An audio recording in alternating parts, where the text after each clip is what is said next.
গল্পের নাম 3 সেকেন্ডের সিদ্ধান্ত। এক দরিদ্র ছেলে প্রতিদিন একই রাস্তায় দাঁড়িয়ে থাকত।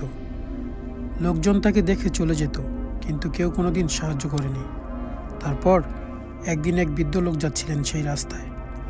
ছেলেটিকে দেখে থামলেন আর প্রশ্ন করলেন, প্রতিদিন তুমি এই রাস্তায় দাঁড়িয়ে থাকো, কিন্তু কেউ তোমাকে সাহায্য করে না, কেন জানো? ছেলেটি চুপ করে আছে। বৃদ্ধ লোকটি বললেন, কারণ তুমি শুধু দাঁড়িয়েই আসো, তুমি তো কারো কাছে কিছু চাইছো না।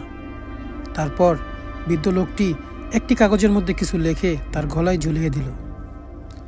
সেখানে লেখা ছিল, আমি হার মানিনি, শুধু সুযোগ খুঁজছি। সেদিন 3 সেকেন্ডে সব বদলে গেল। মানুষ থামতে শুরু করলো, কেউ তাকে টাকা দিল, কেউ আবার কাজের অফার দিল।